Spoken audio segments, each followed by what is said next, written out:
Good afternoon, welcome to స్వతంత్ర. నేను మురళి. ముందుగా హెడ్లైన్స్ చూద్దాం. వరంగల్ గడ్డపై బీజేపీ జెండా ఎగరబోతోంది. ఎన్డీఏ కూటమికి ప్రజలు పట్టం కట్టబోతున్నారన్న మోదీ.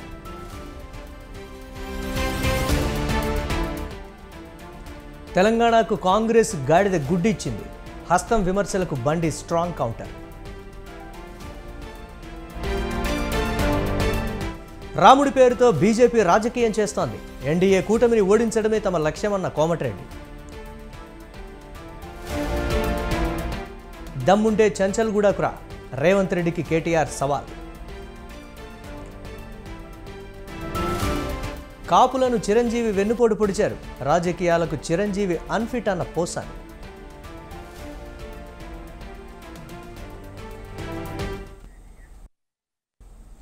అవినీతి అనేది కాంగ్రెస్ బీఆర్ఎస్లో కనిపించే ఉమ్మడి లక్షణమని అన్నారు ప్రధాని మోదీ. కాంగ్రెస్ బీఆర్ఎస్ పార్టీలు అధికారంలో ఉన్నప్పుడు ఏం చేయలేకపోయాయని విమర్శించారు. వేములవాడ సభలో మోదీ తీవ్ర వ్యాఖ్యలు చేశారు. కాంగ్రెస్ అధికారంలోకి వచ్చాక కాళేశ్వరం స్కామ్పై చర్యలు తీసుకోవట్లేదని మండిపడ్డారు. అవినీతి సిండికేట్లో బీఆర్ఎస్ కాంగ్రెస్ భాగస్వాములని ఆరోపించారు. ఆర్ఆర్ ట్యాక్స్ అంటే తెలంగాణలో ప్రతి ఒక్కరికి తెలుసన్నారు. వసూళ్లలో RRR సినిమాను ఆర్ఆర్ ట్యాక్స్ మించిపోయిందని ఆగ్రహం వ్యక్తం చేశారు. ఆర్ఆర్ నుంచి తెలంగాణను విముక్తి చేయాలన్నారు. అంబానీ అదానీని ఇన్నాళ్లు విమర్శించిన కాంగ్రెస్ ఇప్పుడు ఆపేసిందన్నారు. तेलंगाना से लेकर दिल्ली तक डबल आर टैक्स की बहुत चर्चा हो रही है। ये डबल आर टैक्स माने आज तो तेलंगाना का बच्चा बच्चा जानता है। इसके पहले तेलुगु भाषा में RRR फिल्म आई थी। मुझे लोगों ने बताया कि डबल आर ने मिलकर के कलेक्शन में RRR को भी पीछे छोड़ दिया है।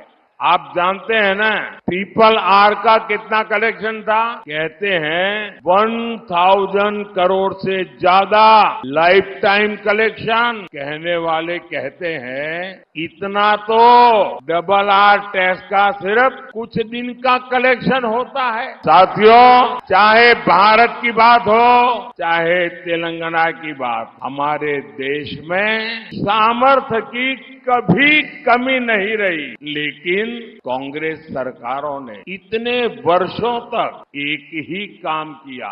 आप मुझे बताइए, कांग्रेस ने देश के हर सामर्थ्य को तबाह किया कि नहीं किया?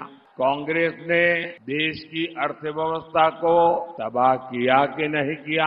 एग्रीकल्चर और टेक्सटाइल जैसे सेक्टर ये सदियों से भारत की ताकत थी, कांग्रेस ने भी तबाह कर दिया। इसकी सबसे बड़ी वजह है कांग्रेस ही देश में समस्याओं की सबसे बड़ी जननी है।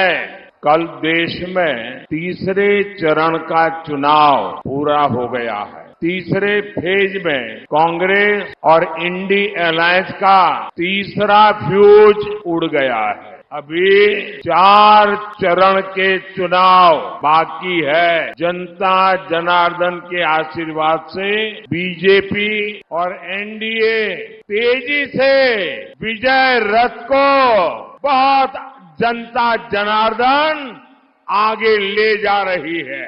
यहाँ करीमनगर में तो आपने बीजेपी एमपी की जीत पहले ही सुनिश्चित कर दी है। कांग्रेस की हार यहाँ इतनी पक्की है कि बहुत मुश्किल से वो किसी को चुनाव लड़ने के लिए मना पाई।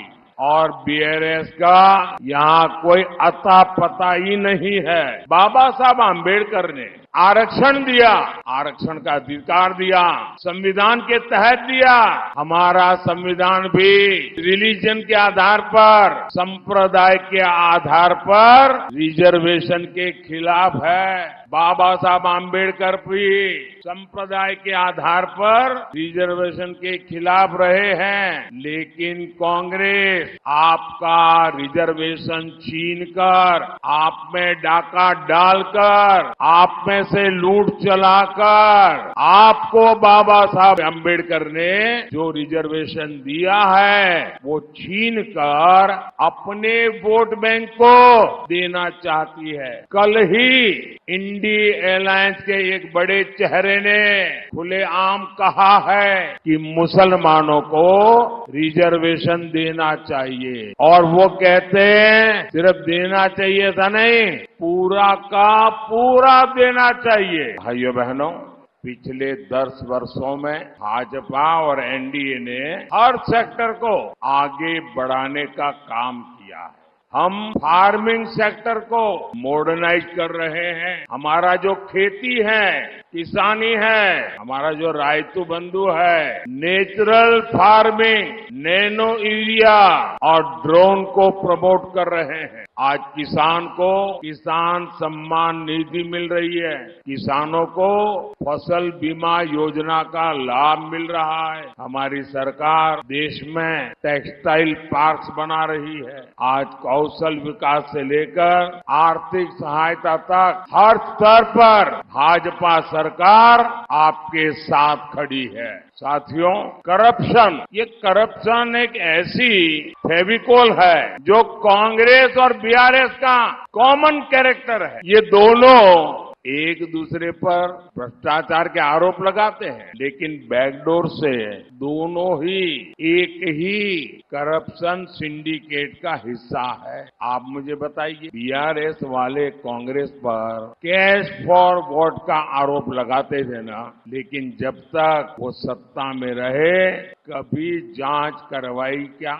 कांग्रेस विपक्ष में थी तो बीआरएस पर कालेश्वरम घोटाले का आरोप लगाती थी या नहीं लगाती थी? ये आए दिन हंगामा भी करते थे, लेकिन इतने दिन से तेलंगाना में कांग्रेस सरकार है, इन्होंने कालेश्वरम घोटाले की कोई जांच अभी तक नहीं करवाई, क्योंकि दोनों एक ही करप्शन सिंडिकेट का।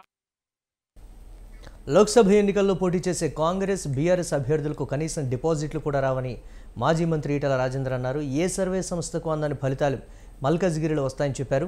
మైనారిటీలు కూడా బీజేపీకే ఓటు వేస్తారని ధీమా వ్యక్తం చేశారు. తన 20 ఏళ్ల రాజకీయ జీవితంలో ఇప్పుడున్న కలుషిత రాజకీయాలు ఎప్పుడూ చూడలేదన్నారు. మహిళలకు ఆర్టీసీ బస్సులో ఉచిత ప్రయాణం తప్ప ఇతర ఏ హామీని కాంగ్రెస్ నెరవేర్చలేదని ఈటల అన్నారు. రేవంత్ రెడ్డి వచ్చినాక కొండ నాలుకకు మంది ఎత్తే ఉన్న నాలుక వినట్టుగా 10,000 ఏం కర్మ 15,000 రూపాయలు ఇస్తా అని చెప్పిండు. కౌలు రైతుకు 12,000 రూపాయలు ఇస్తా అని చెప్పిండు. ఇచ్చిండా? కౌలు రైతుకి వేలే, 15,000 రూపాయలు వేలే, చివరికి 10,000 రూపాయలు కూడా దిక్కులేదు. నేను చెప్తున్న ఆలోచన చేయండి, నేను ఉత్తరం చెప్పట్లేదు. అందుకే నేను అంటున్నా, మోడీ గారి మాత్రం 3 విడతలుగా 6,000 రూపాయలు వస్తున్నాయి, వీళ్ళే ఆ పైసలు కూడా వస్తలేవు. కాబట్టి మనం అనుకుంటున్నాం ఇవాళ కేసీఆర్ వచ్చాక ఇవన్నీ వచ్చాక ఇవన్నీ కట్టే ఫ్లైఓవర్లు కానీ, వేస్తున్న నున్నటి రోడ్లు కానీ, ఉప్పల్ దిక్కు కట్టిన రోడ్లు కానీ, ఇవన్నీ మోడీ గారు ఇచ్చిన పైసలు తప్ప ఇక్కడి నుంచి వచ్చిన పైసలు కాదు. ఇవాళ కేసీఆర్ పైసలు బంద్ అయిపోయింది. అందరికి ఇచ్చేది కేసీఆర్ అన్నప్పుడు. రేవంత్ రెడ్డి వచ్చినాక కొండ నాలుకకు మంది ఎత్తే ఉన్న నాలుక వినట్టుగా 10,000 ఏం కర్మ 15,000 రూపాయలు ఇస్తా అని చెప్పిండు. కౌలు రైతుకు 12,000 రూపాయలు ఇస్తా అని చెప్పిండు. ఇచ్చిండా? కౌలు రైతుకి వేలే, 15,000 రూపాయలు వేలే, చివరికి 10,000 రూపాయలు కూడా దిక్కులేదు. నేను చెప్తున్న ఆలోచన చేయండి. చంద్రబాబు చిరంజీవిలపై వైసీపీ నేత పోసాని సంచలన వ్యాఖ్యలు చేశారు. పవన్ కళ్యాణ్ను గెలిపించాలని చిరంజీవి స్టేట్మెంట్ ఎలా ఇస్తారని ఆయన ప్రశ్నించారు. ప్రజారాజ్యం పెట్టి 18 ఎమ్మెల్యేలు గెలిస్తే కాంగ్రెస్లో విలీనం చేశారని మండిపడ్డారు. ప్రజల గురించి చెప్పే హక్కు చిరంజీవికి లేదన్నారు. కాపులు చిరంజీవిని నమ్మి మోసపోయారని చెప్పారు. పేదల కోసం సీఎం జగన్ ఎన్నో సంక్షేమ పథకాలు ప్రవేశపెట్టారని చెప్పారు. చంద్రబాబు ఎన్నో హామీలు ఇచ్చి మోసం చేశారని విమర్శించారు. ఎన్నెన్నో పథకాలు పెట్టాం, సంపద సృష్టిస్తాం అన్నాడు కదా. మీరు నేను వెళ్ళిపోయిన తర్వాత మీరు నెట్లో చూడండి, మీరు ఆయన దగ్గరికి వెళ్ళి అడగండి, అడగాపితే ఇంకోటి కనుక్కోండి. ఆయన ఎప్పుడు ముఖ్యమంత్రి అయ్యాడు ఆ రోజు నుంచి ఈ రోజు వరకు ఆయన బడ్జెట్ చూడండి. ప్రతి బడ్జెట్లో రెవెన్యూ లోటు, రెవెన్యూ లోటు, రెవెన్యూ లోటు. రెవెన్యూ లోటు ఉన్నవాడివి ఎట్ట సంపదను క్రియేట్ చేయగలవు? ఎప్పుడు నీ బడ్జెట్ ఆ రెవెన్యూ లో బడ్జెటే. దానికి నువ్వు ఈ సంపద అనేది లేదు. కానీ సంపద తెలియదు కదా నా పిల్లలకి, పాపం పేదలకు ఏం తెలుసు. ఇవన్నీ ఎంత మోసం చేసి ఇప్పటివరకు సినిమాల్లో బ్రహ్మాండం చేసుకోవచ్చు. మళ్ళీ దేనికి ఇప్పుడు మళ్ళీ రాజకీయాల్లోకి నాకు తెలియట్లేదు. ఏందా మీరు క్వశ్చన్ వేశారు, మీకేమైనా అర్థమవుతుందా చిరంజీవి గారి స్ట్రాటజీ? ఎవరన్నా అసలు జీవితంలో చిరంజీవి గారు ప్రజల దగ్గరికి వెళ్ళొచ్చా? ప్రజల గురించి మెన్షన్ చేయొచ్చా? మా తమ్ముడికి ఓటేయండి వాడు బాగా చేస్తాడు అంటే నువ్వు బాగా చేయవా? అందుకని నీకు వద్దా? మీ తమ్ముడు బాగా చేస్తాడా? అదనే చెప్పు. నేను వెనుపోటు పొడిచాను ప్రజలకి, ముఖ్యంగా కాపు సోదరులకి.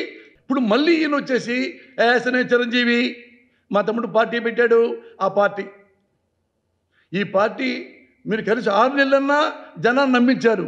మీ వాడు 1 month కూడా మమ్మల్ని నమ్మించలేపాడే, అయినా మళ్ళీ ఇస్తారా? అవునులే, రాజకీయాలు కదా, ఓటు హక్కు మీకుంది, మీరు నుంచోవచ్చు, మళ్ళీ ఎమ్మెల్యే అవ్వచ్చు, మళ్ళీ మంత్రి, ఏమో మళ్ళీ చిరంజీవి గారు ముఖ్యమంత్రి కూడా అవ్వచ్చు.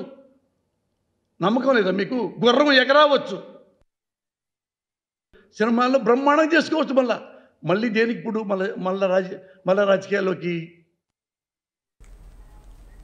లోక్సభ ఎన్నికల్లో అత్యధిక స్థానాలు సాధించాలని కాంగ్రెస్ ఏరి కోరి పక్క పార్టీ నుంచి వలస నేతని అభ్యర్థిగా ప్రకటించారు. కానీ సొంత పార్టీ నేతలే ఆ అభ్యర్థి రాకను తీవ్రంగా వ్యతిరేకిస్తున్నారు. ఒక అనుభవజ్ఞుడైన నాయకుడు అనకొండలా పార్టీ నేతలనే మింగుతాడని కార్యకర్తల్లో ఒక అంతర్మథనం నడుస్తోంది. కానీ స్వయంగా పార్టీ అధినేతే గెలిపించాలని పార్టీ నేతలకు టాస్క్ ఇవ్వడంతో ముందు చూస్తే నొయ్యి వెనుక చూస్తే గొయ్యి అన్న చందంగా మారింది అని ఆ నియోజకవర్గంలో అధికార పార్టీ నేతలే చర్చించుకుంటున్నారు. పార్టీ గెలవాలి కానీ అభ్యర్థి ఓడాలని పార్టీ నేతలే స్వయంగా కోరుకుంటున్నారని మరో టాక్. ఇంతకీ అది ఏ పార్లమెంటు నియోజకవర్గం, ఏంటా అంతర్మథనం? Watch the story.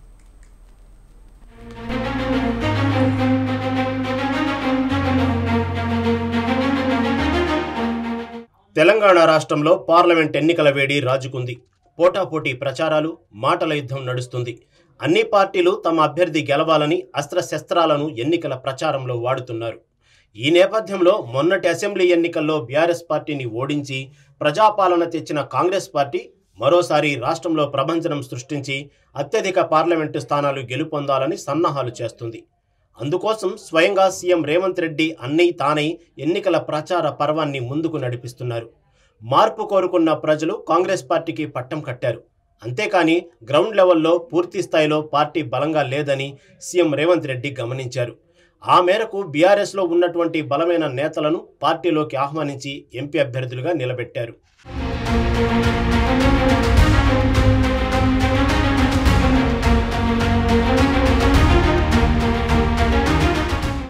గతంలో పార్టీ ఫిరాయింపులను వ్యతిరేకించిన సీఎం రేవంత్ రెడ్డి వలస నేతలను అభ్యర్థులుగా ప్రకటించడాన్ని సొంత పార్టీ నేతలే జీర్ణించుకోలేకపోతున్నారు.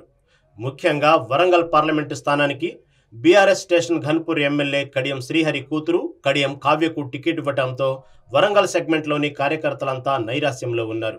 విద్యావంతుడు, అనుభవజ్ఞుడు అని కడియం శ్రీహరిని పార్టీలోకి ఆహ్వానించానని స్వయంగా సీఎం రేవంత్ రెడ్డి చెప్పడాన్ని సొంత పార్టీ నేతలే తీవ్రంగా వ్యతిరేకిస్తున్నారు. ఇన్ని రోజులు పార్టీ జెండా మోసి పార్టీని నిలబెట్టిన కార్యకర్తలను విస్మరించి పక్క పార్టీ నేతలను పొగడటాన్ని జీర్ణించుకోలేకపోతున్నారు. ఇదిలా ఉంటే మరోవైపు పార్టీ సీనియర్ నేతల్లో అంతర్మథనం స్టార్ట్ అయింది.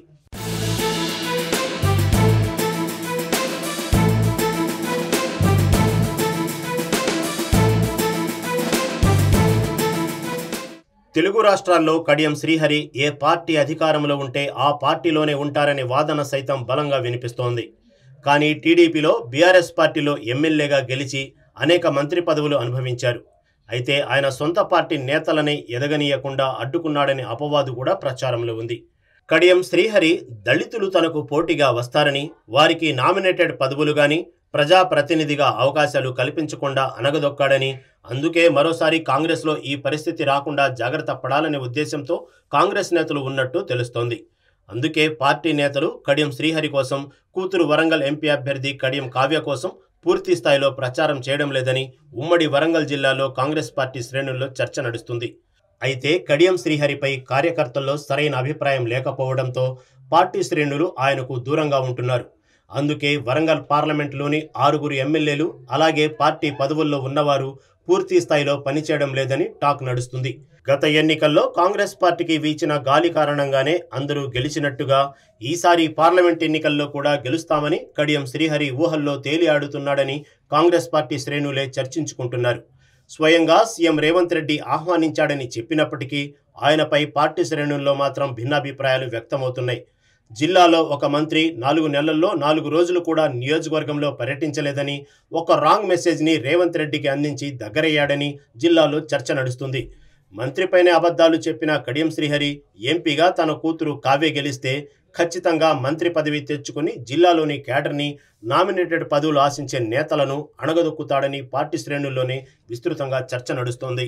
వరంగల్ పార్లమెంటు పరిధిలో 7 అసెంబ్లీ స్థానాలకు 7 ఎమ్మెల్యేలు ఉన్నా కేవలం ఇప్పటి వరకు 2% ఆధిక్యం మాత్రమే వచ్చేలా ఉందని, మరో 6 రోజులు వ్యవధి ఉండటంతో పార్టీ పరిస్థితి, అభ్యర్థి పరిస్థితి ఇలాగే ఉంటే ఓటమి ఖాయమని చర్చ నడుస్తోంది.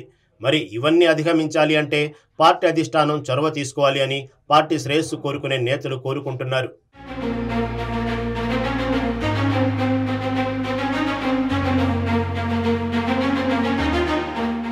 వరంగల్ కాంగ్రెస్ పార్టీ శ్రేణుల్లో అపోహలను, అంతర్మథనాన్ని పోగొట్టి ఎమ్మెల్యేలను, నేతలను, కార్యకర్తలను ఒక తాటిపైకి తీసుకొచ్చే బాధ్యత కడియం శ్రీహరి, ఎంపీ అభ్యర్థి కడియం కావ్యపైనే ఉంది. మరి ఈ టాస్క్ను అన్నీ తానే పార్టీని, ఇటు అభ్యర్థిని తన భుజస్కంధాలపై మోస్తున్న కడియం శ్రీహరి ఎలా అధిగమిస్తాడనేది $1 మిలియన్ ప్రశ్నగా మారింది పార్టీ శ్రేణులకు.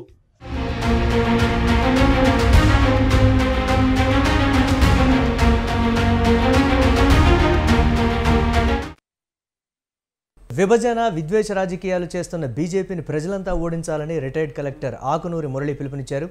బీజేపీని ఓడించాలని కోరుతూ జాగో తెలంగాణ రాష్ట్ర ప్రజాస్వామిక వేదిక నిర్వహిస్తున్న ఓటర్ల చైతన్యయాత్ర సిద్దిపేట జిల్లా గజ్వేల్కు చేరుకుంది. మోదీ ప్రభుత్వం ఏడాదికి 2 కోట్ల ఉద్యోగాలు ఇస్తామని దేశ యువతను మోసం చేసిందని ఆయన మండిపడ్డారు. రైతులు పండించిన పంటకు గిట్టుబాటు ధర కల్పించడంతో కేంద్రం నిర్లక్ష్యం వహిస్తుందని అన్నారు. దేశ విద్యారంగానికి బడ్జెట్ కేటాయింపులను తగ్గించి విద్యారంగం సంక్షోభానికి కారణమయ్యారని ప్రొఫెసర్ లక్ష్మీనారాయణ ఆగ్రహం వ్యక్తం చేశారు.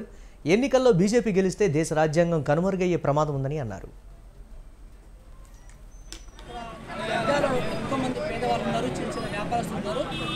సో మోడీ గారు ఆయన చేసిన అభివృద్ధి గురించి ఆయన స్పీచ్లలో మాట్లాడకుండా సో ప్రతిపక్షాల గురించి మాట్లాడుతున్నాడు, లేకపోతే ఎప్పుడో 50 సంవత్సరాల క్రితం జరిగిన చరిత్ర గురించి మాట్లాడుతున్నాడు.